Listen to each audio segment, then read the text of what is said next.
Kurdistan! Freiheit für Rojava! چلەیە 2026 بهزاران کورد لە ئەڵمانیایی داکەتن کۆلانان داکەتون و توژیە لە سووریە و ڕۆژاوای کوردستانی شەرمەزار بکەن. لێ لە هەن جەهان خۆپێشاندانین ئاشتیانە ژ کۆنترۆلێ دەرکەتن.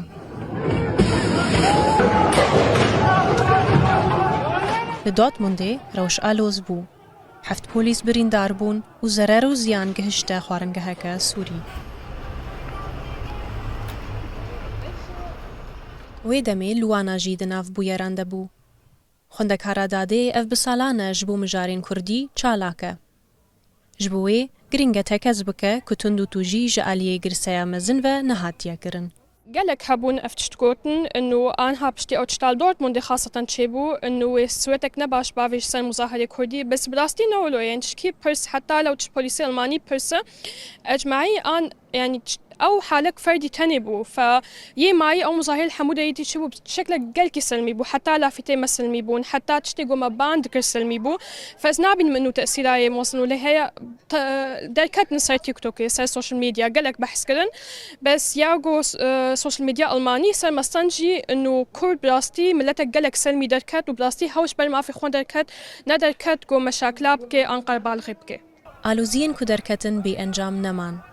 پۆلیسان بەڕێیا کۆمیسیۆنا لێکۆلینێ یا بەناوێ سیتی دەمەدەست بەرسفدا و ji ber gomana têkdana aştiya giştî 30 dozên cezayî vekirin. Nasnameya 19 gomanbaran hatiye eşkerekirin. Lê taniha hîn ti kes nehatiye girtin. Xortekî dinê çalak alan e ku ew jî wê demê daketibû kolanê. Di nerîna wî de ji hin aliyan provokasyon çêbû ku encama wê tund û tujî bû.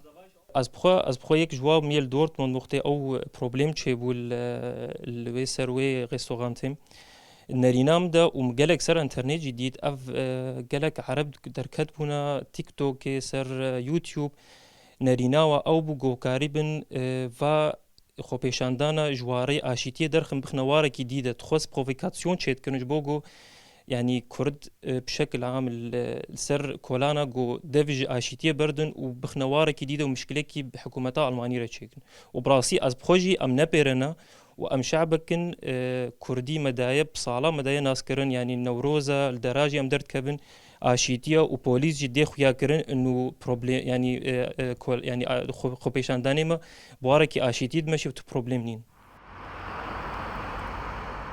بمهان پشتی بویران پروسەیە دادوەری نەها بلەز و بەس برێڤە دچە.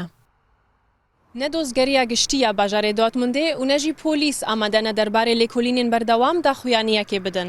Di demekê de ku dozgerî bi hûrgilî van alozîyan dişopîne û ser wan dixebite, xwepêşanderên aştîxwaz weke Luana û Alan hêvî darin ku peyama wan dibin sîbera tund û tujiyê de winda nebe. Meydost Rûdaw, Almanya.